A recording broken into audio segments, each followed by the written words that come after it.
to What We Like. We're your hosts, Cindy and Sonia. Join us each week as we discuss the world of adulting with some Ratchet recap and buzz sessions. Should be petty because I have a petty spirit. So if my petty spirit is live and well, I definitely recommend. Because I feel like it's my page. Right. And I should be able to post what I want to post. I live my life unapologetically. I do.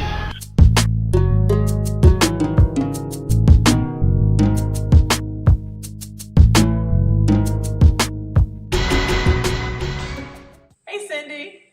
Hey, Sonia. How are you?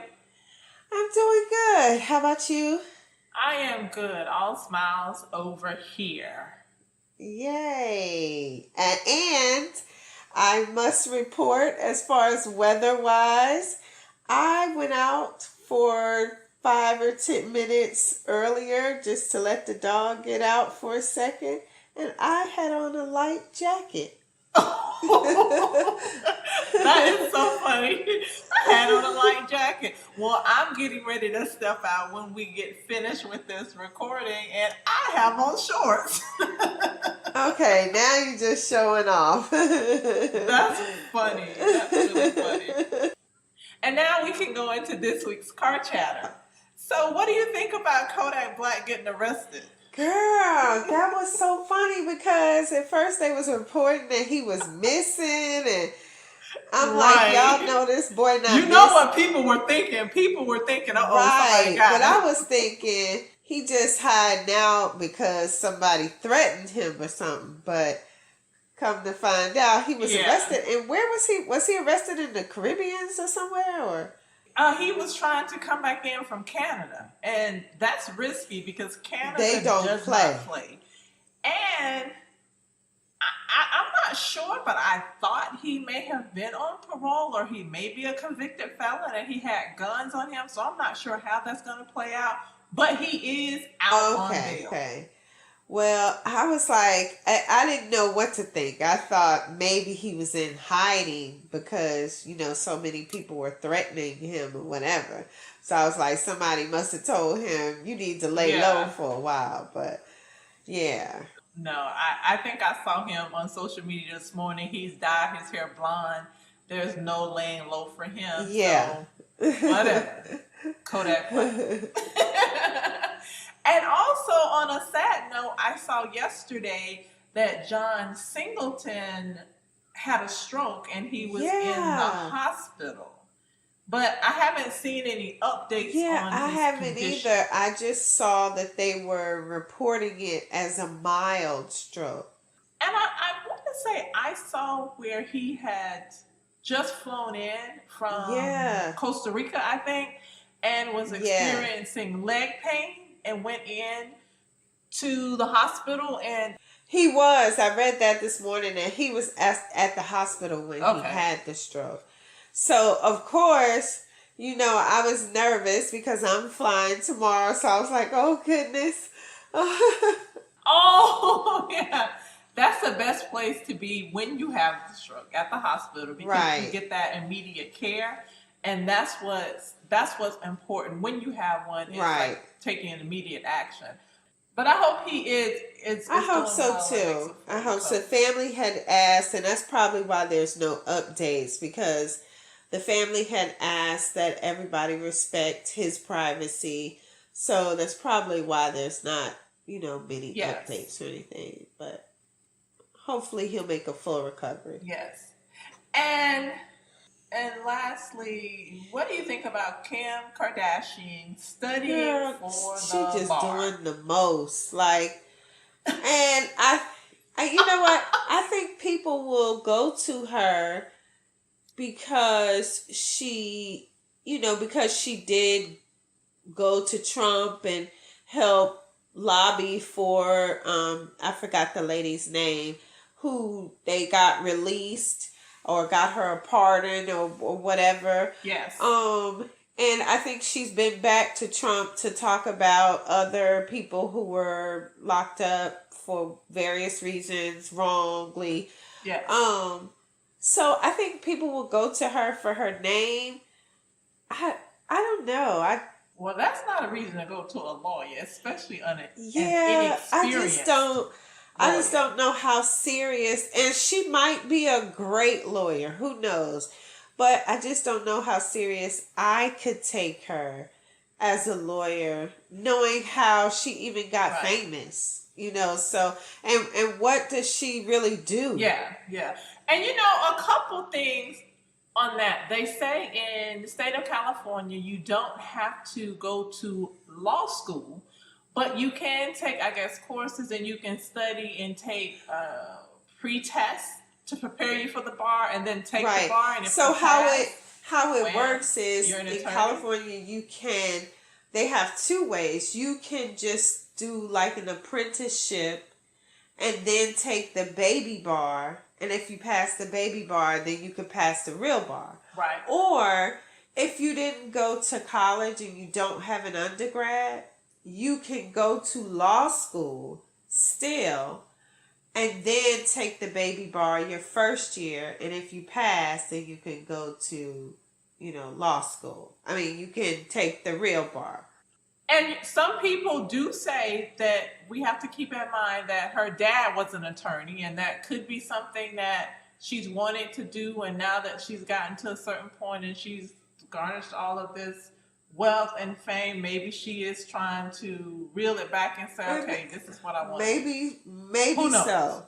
Good luck to her. But I personally wouldn't be able to take her serious as a lawyer because, I mean, what does she really, what does she really do as far as anything?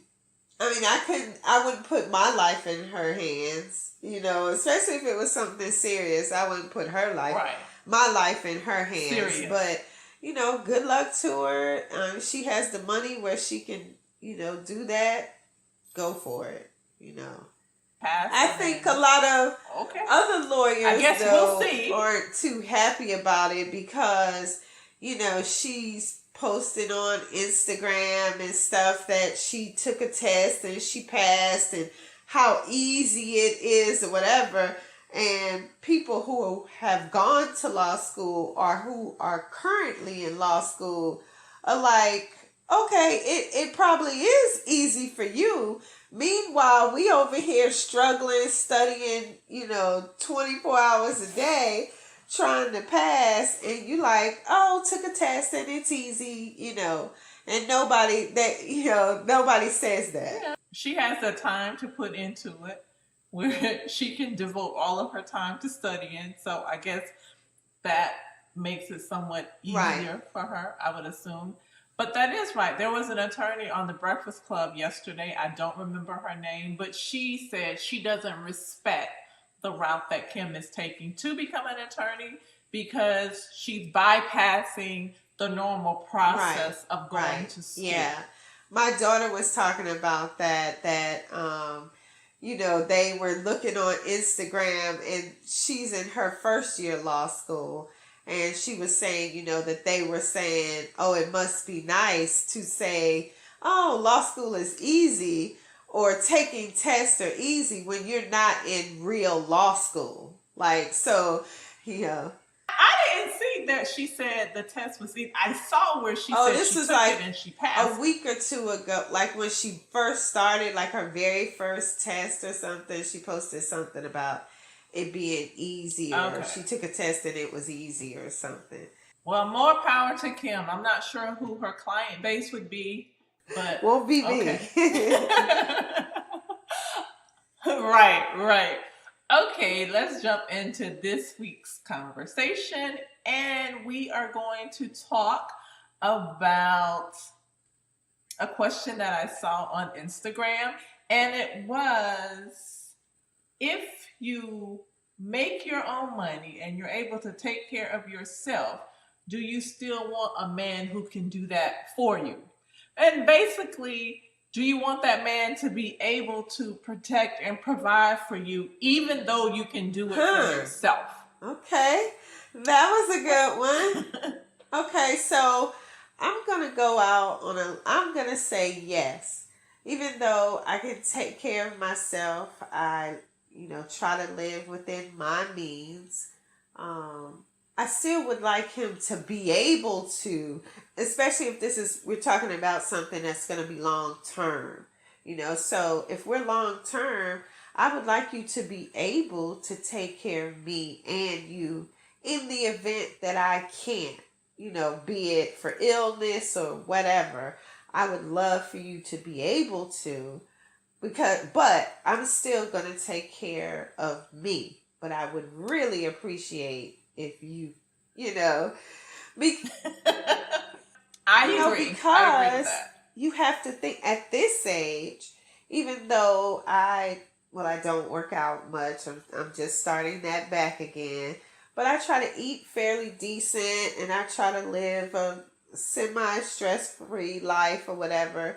Still, at this age, you have to think about illnesses and, all these different things. And I think, what if something happens? Would he be able to provide for me until I can provide for myself again? Even if, look, I'm prone to falling and breaking my ankle. I have broken my ankle about 4 times. This poor little raggedy ankle is just no good. And my kids are always laughing about that. And I always think, if I'm with somebody and I have to be off work for a couple of weeks, would they be able to help out? Would they, I'm not saying forever, but would they be able to help out? And vice versa. I would want to be that same thing for somebody else. If something happened and they needed me, I'm in a position where I could get us going until you could, get yourself back together or, whatever, we could make other arrangements. So it's not just me looking to him for, I also want to in turn do the same. So I would say yes. Yeah, I think it's a two-way street. The question was geared towards women to men. And I think that a lot of times people think that if a woman is independent and can take care of herself, she doesn't need, require, or want that from a man. And I beg to differ, because I am that woman that can take care of myself, and I do take care of myself. But I most definitely want my partner to be in a position to protect and provide for me, or to protect and provide for the quote-unquote family. Because traditionally, that's what we are raised to know that the man is going to do. That man is going to take care of you. But also, you need to be in a position to take care of yourself, because you never want to be in a position and have to be in that position because you are relying 100% on the man, or vice versa. You're relying 100% on your partner. So I look at it as, well, to answer that question, yes, I do want my partner to be able to protect and provide for me. And the same token, if something happened to my partner, I would also provide. So I think sometimes we put all that pressure on the man when we have to look at it both ways. But, generally speaking, we do look to the man for that. And yes, I do want that. I think that's important. As much as I champion the fact that, yes, I'm independent. Yes, I can take care of myself. I don't have that need for a man. I have that want for my man. So my answer, yes. I need him to protect and provide. I definitely want him to protect, and I want him to provide. But like you said, I can take care of myself. But, I always told my daughters that be able to take care of yourself, but find a man who can, help take care of you, but be able to take care of yourself in the event that things don't work out. So you never feel like, wow, I wish I could leave, but I can't, because financially he takes care of us and I can't do this alone. Because that's a horrible feeling, Yeah, Yeah, that's not a good absolutely. That's a situation to be horrible feeling to be with somebody only because you're being taken care of. And it's not fair to you. It's not fair to them, but it's a bad feeling in. to Right. be there only for the money, so you definitely want to be able to take care of yourself, but you also want a man that can take care of himself and push come to shove can take care of, like you said, the family. That family unit. Yeah. And then to veer off into another one that we heard on Michael Baisden, and it says, "Are you tired of being the man?" And when it's asking, "Are you tired of being the man?" that question is not posed to the man. That question is posed to the woman. Are you tired of being the man in the relationship? Do you feel like you have to pull more of the weight? Do you feel like you're doing some of the things that traditionally the man should be doing? I.e., are you having to cut the grass? Are you taking out the trash? Or if your roles are reversed in the house, are you having to do everything while he's not doing anything? Do you expect for him to pay all the bills, half the bills? Like, are you in a situation where you want the man to step up and be a man? And one point that one caller called in and said, which I really thought was interesting, was she said she finds it odd that people always say you need to let a man be a man. And she said where she comes from, she doesn't have to let the man be the man. Right. She said the man is going to be the man. It's not a thing of her giving him the permission to do it. She said that a real man is going to take that position and not wait for that position to be given. I agree with that. Nobody has to let a man be a man. The ones who are going to be a man are just that. They just that's all they know. So it's not even a question or a thought in your mind like, "Oh, I should let him be the man." No, he is just that. There's no, question about whether. Okay, I just thought about something along those lines. So does that mean the man who does not come in and take ownership or take the initiative with things in the house or in the relationship, does that make you not respect him as much as you would someone who did come in and take that's control? a good question. Because here's the thing. There could be, in my point of view, there could be two different situations like that. I was with someone who didn't necessarily come in, and he wasn't somebody who would always go out and cut the grass or wash the cars or whatever himself, because he said he knew what he could do and what he liked to do. And so for him, he didn't mind spending the money to have other people to do it. So he would, Oh, yeah. Now, I agree with that. You don't have to physically do it as long as you make sure it got done. He just didn't do it himself. And so someone asked me one time, well, like, how do you feel about him? Because he's not like what they said, man's man, where he did things physically with his hands. And I was like, I don't care how it gets done. I just want it done. I just want it done. I don't care how it gets done. So, but now, if it's somebody who just doesn't get the stuff done, to me, that's a whole different ballgame. Like, so now I have to do what we call the things women do, and then I have to do the stuff that you are supposed to do too. So I think it's unfair. And then you get into the situation where then what's your real purpose? Like if I'm doing everything.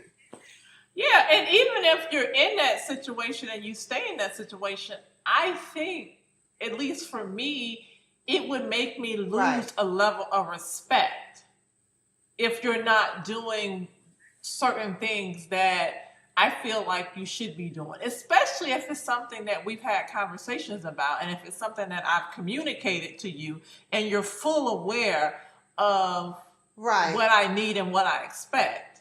And you don't have any objections to it, but you just don't do it. And I think sometimes it depends on how people, men were raised, or how they look at different, you could look at things differently, because I feel like sometimes I'm still old school.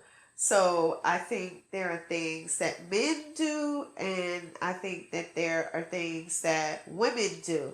Now, I am a woman who can take care of herself, who does take care of herself, or whatever. I still think that there are things that men should do.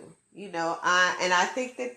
Okay, so when you say it's you're old school, and so you think that, do you think it's more of the fact of being old school, or more of maybe cultural differences in how someone was raised and their environment growing up? I think maybe probably a little bit of both, because I'm old school, so I feel like there are things that, like, I'm not one who, I don't feel like I have to have a man around, but I enjoy having a man around. I enjoy men doing the things that otherwise I would have to do, that I consider things that men would do, like cutting the grass or washing my car, or even if they don't get my oil change, reminding me of stuff like that, car stuff. Oh, it's time to get your brakes looked at, or just things like that I consider things that men do. And so I'm a woman who likes to have a man around. I'm never going to say I don't need a man. I like having them around. I like it. And I've said that I don't need one, but I want one. And I have one because that's a desire. That's something that I want. But if I did not have him, will everything fall apart? Life as I know? No, it wouldn't. And that's how I distinguish between my need for him and my want. Oh, absolutely. Things would still run, but I like having a man in my life. I like having a man in my life. Yes. And it has nothing to do with intimacy or whatever. Just, I like having a man in my life and helping out and that kind of thing. And I'm sure, I would hope that I bring the same thing to the table for a man. The things that women do. Okay, but let me stop there. I make it known from the very beginning. Cooking is not my ministry. So I'm not out here making, 3-course meals every day and then a 7-course on Sunday. That's not who I am. So I'll let you know that up front, because I know a lot of men, especially at this age, going back to the old school, they looking for women who putting it down in the kitchen. That's not where I'm putting it down. At this age, if they're single and dating, I would hope they know how to put it down and feed themselves. They do, but you would be surprised when I was on the dating sites. You would be surprised how many guys would ask, like, that would be in the initial conversation, like. Because I've never been that kitchen person. I've never been that cook, and I've never had an issue. I never had a man that didn't want to date me because I didn't cook. Oh, yeah.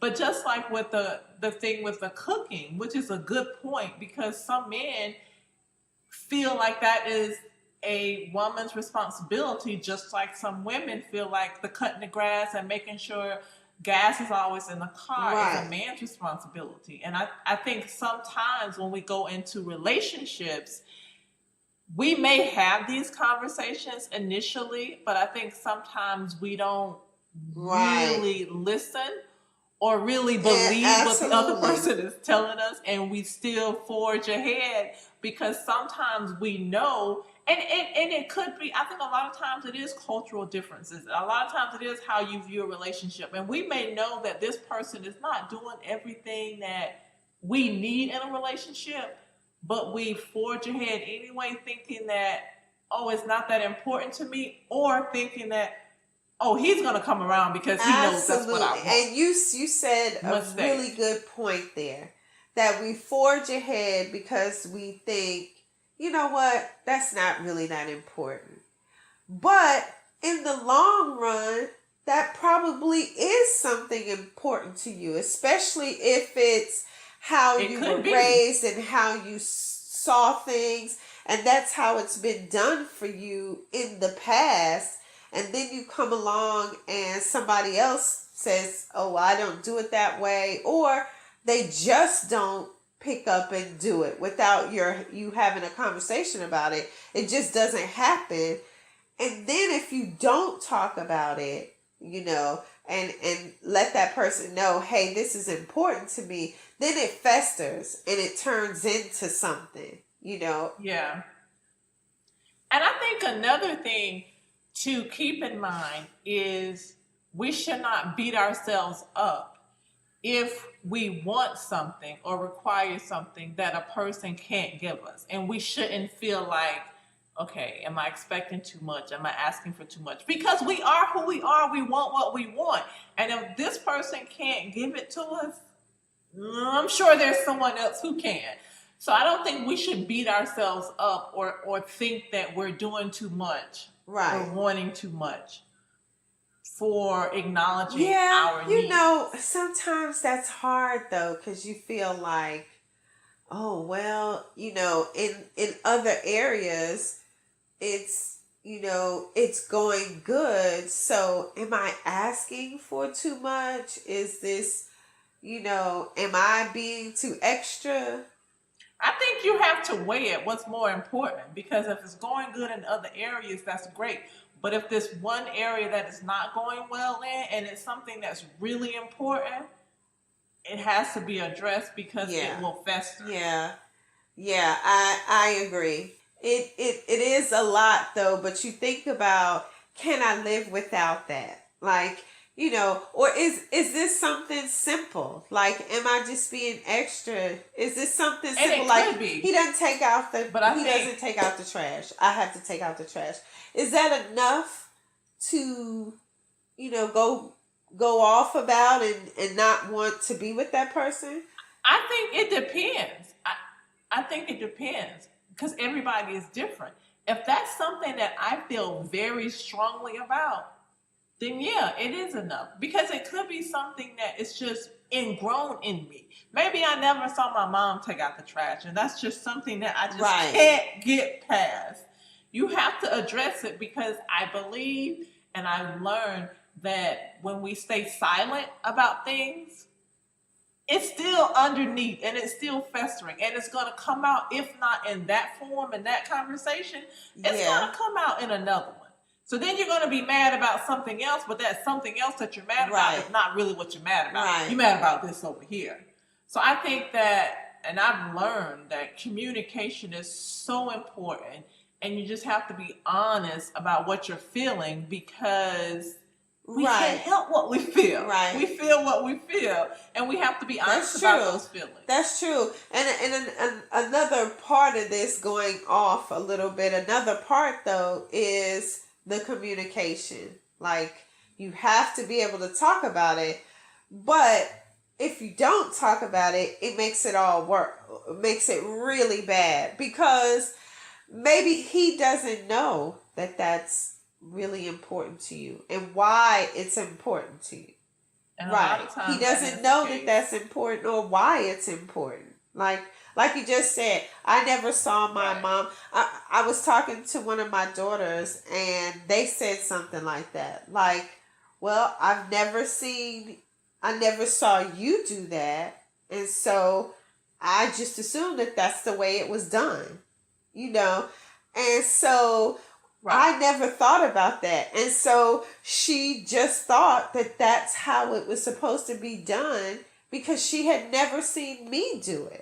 You know, and so, and to me, before she said that, I was like, well, that's not a big deal. If he doesn't do it, it's not a big deal. Just talk to him, blah, blah, blah. And she was like, you never did it. And I was like, oh, okay. Well, that's a point. So if that's important to her, then I told her she should talk to him. And that's why that conversation is important, because it could be important for whatever reason. It doesn't matter. But if it's important, it should be communicated. And hopefully the partner will understand that this is important. I don't think it's a big deal, but it's important. And especially if the partner doesn't think it's a big deal, then it shouldn't be an issue for the partner to accommodate. But you know, when we go through all of this and we're talking about being able to take care of yourself but still wanting someone to provide and protect, and then tired of being the man or being the one in the relationship that has to take on the responsibilities that are traditionally deemed the male responsibilities. So if some of these things break down, do you think that it's time to exit, or do you believe in breaks in relationships?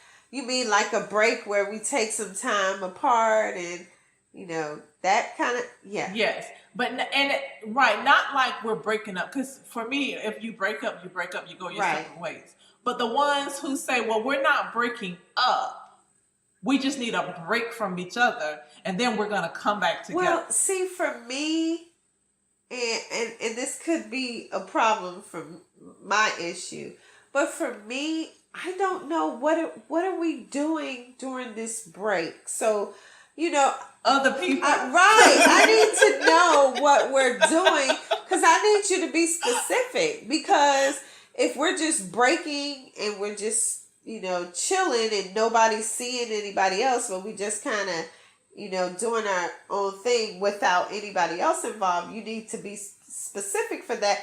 But for me, a break, I'm either in or I'm out. Like, I just can't do the in between. If we're breaking, we're done. Right. we're done. And then maybe in a year or 6 months or whatever, or 2 months even, if you call me and I'm still with it and we want to, try this thing again or whatever, maybe. Right. But now I agree with that. If we break, we break and I'm done. And if we come back together, but I'm not going to break with a side note saying we're going to revisit this. No. In 90 days. No. If I break, if we're breaking, then we need to break up, and then if we find it in our hearts to whoever contacts who and the other person is willing to give it a try, then great. We try again.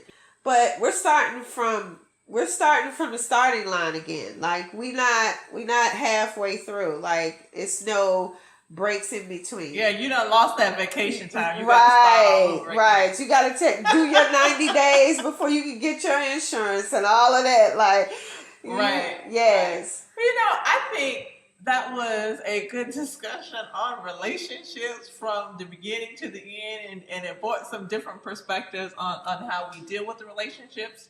So we can wrap that up and jump right into this week's Ratchet Recap. Yay! Yes! Now, we're going to chat about Love and Hip Hop Atlanta. Okay. I binge watched today. My first thought was, it was a little slow starting.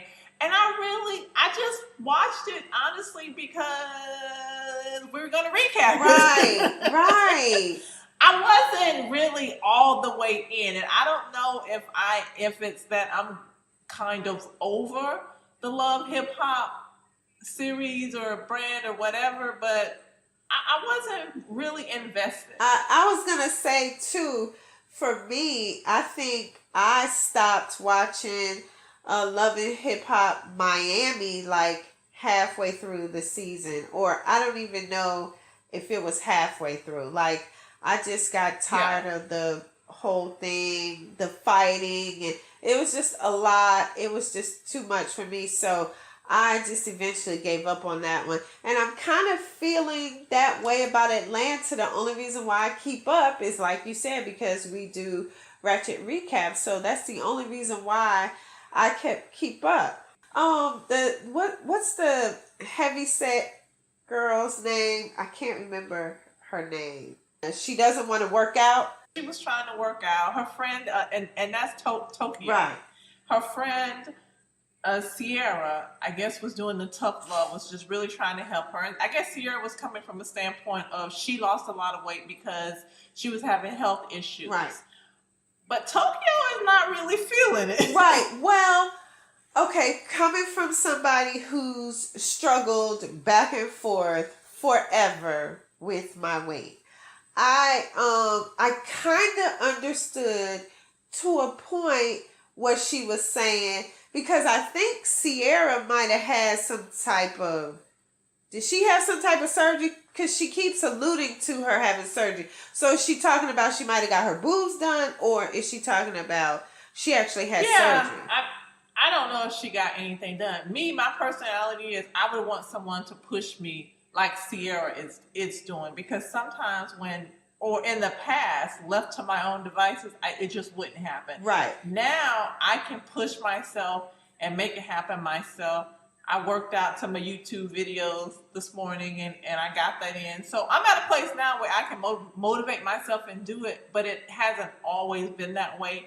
And I did kind of need something in my ear. Wish I had something in my ear that would keep me going. So I could have used a Sierra, but I know that's not right. And I think you have to, like if I'm your friend and I notice that you're not receptive to that type of motivation, what that does when somebody comes in with that type of motivation and that's not how you receive it, then it backfires and makes it worse, because now I'm really going to resist you. You got to know who you're dealing with. So, you have to know your friends. Right. So if I come to you that way and you don't receive it that way, then I need to back off and try something different. But she kept going, and or she may not be the one to motivate, because that may be her stance. She may not be the one to help Tokyo. Right. Tokyo gets very defensive very quick. Right, and she keeps alluding to that she doesn't want to deal with somebody who who was laid on the table. So. Well, she's talking about a lot of the women, and because Shekinah, which I'm happy to see she's on there getting a check. Right. Because Shekinah said, well, I was on the table, but I'm at a point now where I want to live a healthier lifestyle. Right. So that's why I and want so to work for out. me, I don't want to I had a girlfriend who, she had stomach surgery or whatever, and she lost a lot of weight that way. I didn't want to take, just because of who I am, I didn't want to take advice from her about how I should lose weight when she didn't have to work out for it. She just stopped eating so much because she couldn't, Yeah. And so a lot of people look at that as right. cheating. So I was happy for her. I was there for her when she had the surgery and all that. So I was happy for her. I just can't take advice from you because you didn't do it. Like, how would you know? You didn't do it. So for me, and so when she was alluding to that, for me, the motivation is different. For me, I just need you to say something like, hey, you want to go do Zumba together, or let's do XYZ. I don't need you coming to my house the problem is, throwing stuff away. I don't think Tokyo is ready. Well, and that She's not could going be to receive anything from that anybody. could be true, because she was really defensive multiple that times. could be true too, that she's just not ready. Also, I thought about you when, I think on the last episode, you mentioned going out and seeing people of a particular age enjoying themselves and having fun.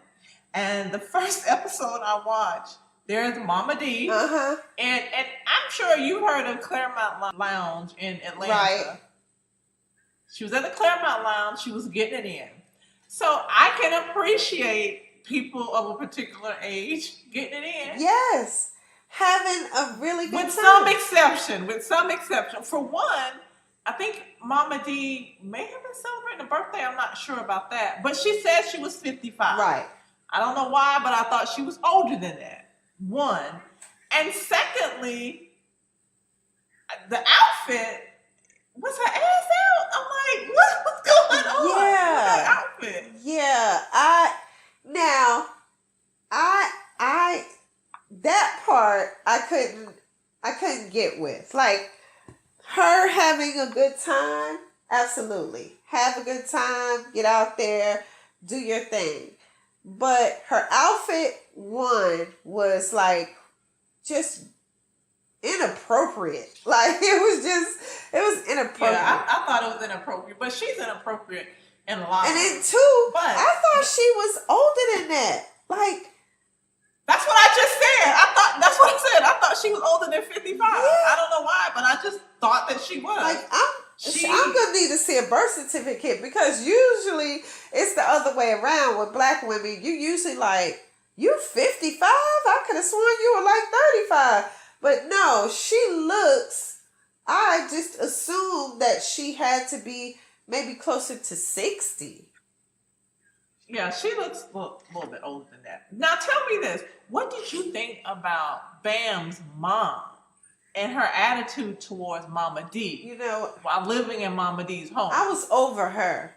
Because if you come to my house, I'm feeding you, I'm giving you a place to stay, you know, whatever, I need you to act like you appreciate that I'm feeding you and giving you a place to stay. I don't care that your pregnant daughter is living here or whatever. That's fine. She has to be here. You don't. And I would have done just what she did. Took her behind to Motel 6 and dropped her off with, you know, a little bit of cash and been like, make this happen. Because you're not going to be up in my house acting a fool and calling me names. I agree with that, and I think Mama D did a really good job in kind of keeping her cool. And I mean, she went off a couple times, but I think she did good with that. And also was happy to see that Bam did not uphold her mom and the messiness. And she was like, hey, I know Mama D can be a bit much, but this is not about Mama D. This is about my mama. And right. We're just not right. Our relationship is not in a good place. And that whole thing. So I was good to see that Bam didn't jump on Mom's side just because Mom was Mom. And she looked at the situation for what it was. Because I was afraid if she took her mom's side, then that would start to get in between her and Scrappy. Yeah, but they both know how Mama D is, so I think they would have been good. Yeah. And it was really sweet to see that Scrappy went out and got a house, a whole house. Right. And you know, some women would be like, okay, I didn't have any input, but she was so happy. And she said it, that he took the initiative, he went out and got, like, she didn't care about anything other than the fact that they had a home and it was there. Okay, and I thought of that because I was in a similar situation one time and we were about to move, and my ex-husband just took it upon himself to get a realtor, and she was choosing houses for us, and they were just kind of working together, and I was just gonna move, and I just didn't like that. Like, I wanted to have input. I didn't want to just, oh, this is where we're gonna be living. Like, no, I wanted to have input. Like, how close is it gonna be to my job? What's the schools like? And, you know, but that I might have been being too extra. I might have been being extra. Maybe part of it was the fact that she was pregnant and just didn't want to deal with it. And she really they both wanted to be out of Mama D's house with her mom, and the two not getting along. It was a lot. And with her being pregnant and almost to term, and and when Mama D and Cece, Bam's mom, got into it, Scrappy is just so funny, and he's one of the ones on the reality show that I've always said is being his true, authentic self. Because when he walked out the back door, he was like, whoa, you guys need to keep down. I mean, I knew I got neighbors, y'all. Right. With all this mess. Yes. I do like him. You're right. I do feel like he's not reading any lines or anything like that. He just seems like he wouldn't even be able to do that. Like, he's just him. He's just, you know, who he is. Okay, now how sad is it that the other Scrap was in the halfway house and didn't know of a family member without a record that could check him out. Like, what? Right. What's up with that? That's what I was thinking. Like, they had to find a long lost half sister, right? And without the record to help him out. I was thinking the same thing. Like, my goodness, you had to go that far to find somebody without a record. Like, that's a shame. Yeah. Like, now tell me this: what was up with Tiara, and why did she assume that she and Scrap would get together once he got out, when she had already mentioned that she didn't visit him once while he was in? Yeah, I don't know. I guess she assumed since he was in jail, he probably didn't have access to anybody else, and so, you know, she was gonna be the likely one. That's all fine and good, but when he get out, didn't mean he was gonna be running to her. He had the world was his oyster when he got out. Right. But and then him and Moniece was a real shock. Like, I didn't see those two hooking up or whatever. And then Tiara was cock blocking basically when she gave a party, and then she got mad and, you know, put his whole situation in jeopardy when she put her hands on him. And the thing is, he may not have just come out and say to her, I'm not with it, I'm with somebody else. But I don't feel like he led her on in a way of, he was saying, he said, no, I can't move in with you right now. No, we're not going to do this.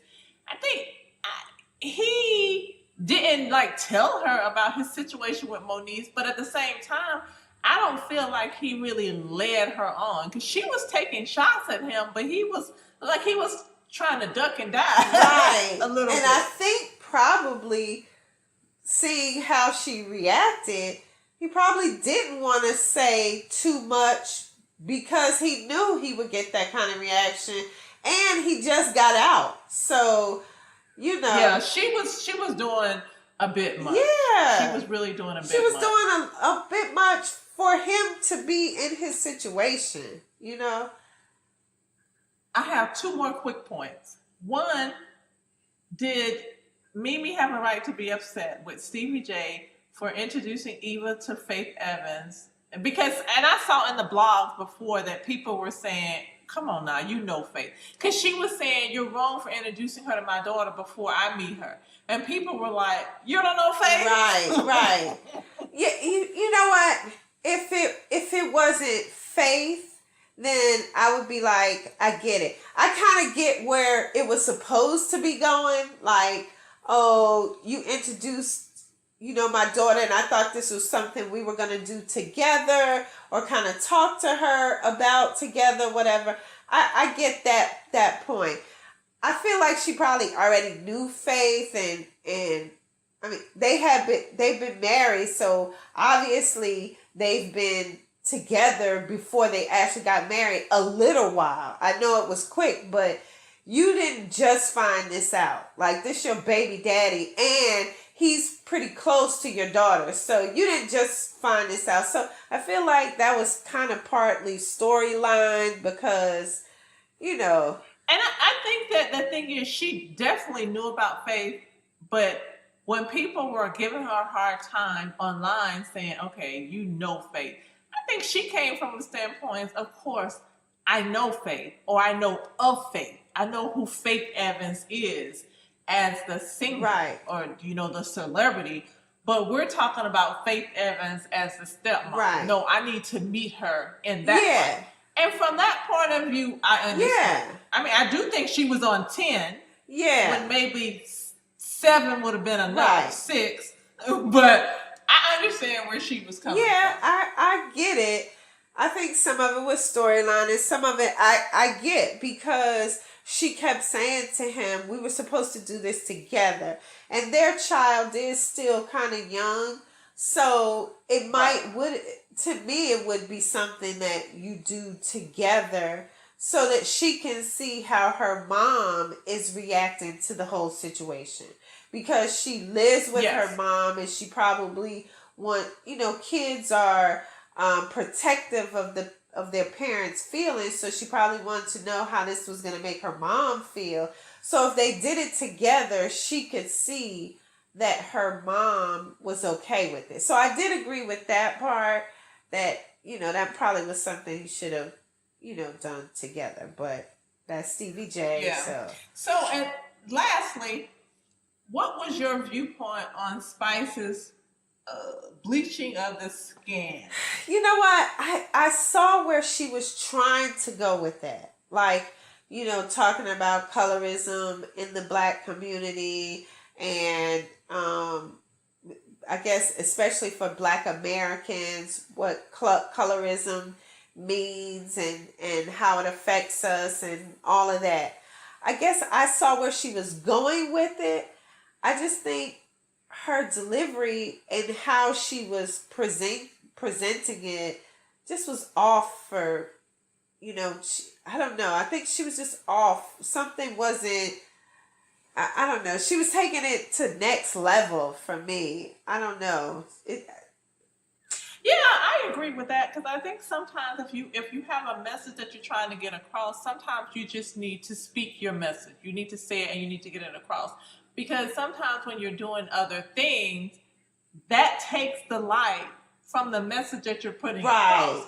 Coming out in damn near whiteface, that was the conversation, and people were thinking, well, what the hell? Right. So that was taking away from the actual message that she's trying to get across. And Mimi was trying to get her to understand, like, no, because people are seeing this. Right. And this is what people are going to talk about. And this is what people are going to have a problem with. And they're going to miss the message that you're trying to bring about. Right.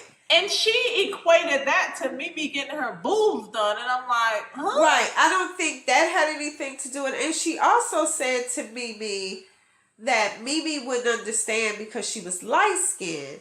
And, you know, and to me, you know, being dark-skinned, we have a set of, you know, people say things that dark-skinned people are this, and this. But I also think light-skinned people have the same thing. I mean, they're not black enough, or, you know, we say to them, oh, you don't, natural hair. I see it all the time. The natural hair people, Kiki versus curly. And usually people associate curly with light skin and Kiki with dark skin. And so, you know, there's all kinds of things. But she was like hounding Mimi, you know, making it seem like she wouldn't understand. And she has struggles too. Maybe not the same colorism struggles that we as dark skin, but we still put it on each other. You know, we still have, it's still back and forth. And so, like you said, I think we missed what she was trying to say when she came out so hard with this light skin and people look at me different or whatever. You know, if I was light, I would get this. And if I was dark, I get this. Okay, well, we couldn't hear that for you coming out looking like some movie character. Like, you looked a mess. You know? She just looked a mess. And so then you couldn't hear anything that she was saying for trying to figure out, is this true? I agree. I think that she was saying a lot, but it was getting lost. Yeah. Because of the way she presented herself when she was trying to say a lot. Yeah. Yeah. It was just too crazy. Yeah. It was way too much for me. I was like, yeah, this is way, you're going overboard. People are missing the message. And then she started with the things were different in the Caribbeans than here. And then it just got to be too much. And then what are you going to do to help it? Like, so you come out with what we all know, that there's colorism within our community. Okay, now that you brought it up, what are your suggestions to help? You know, she didn't really have any suggestions to help. And how did lightening your skin help? Right. You just basically made your point. You know, you just made your point that making your skin light would give you better opportunities. Okay, So what have you changed though? You haven't changed anything. We've been saying that since the dawn of time. Like, so you haven't come up with a solution. And that's where I wanted her to say, okay, this is how things are. Here's something that I want to do to change it. But she didn't have that. No, I don't think she had a solution for that. Yeah, well then you I don't think she you did. telling us stuff we already know. Right. I think that's going to wrap it up for this week's conversation, and we will talk to you guys next week. Bye-bye. Bye.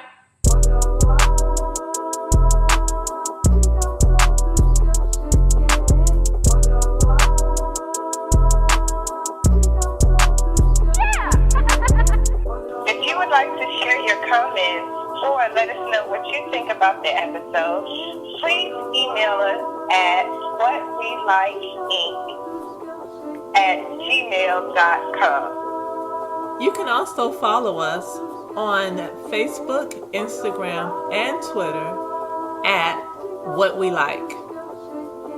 Make sure that you guys are doing what you like this week. Because we'll definitely be doing what we like. Bye. Bye.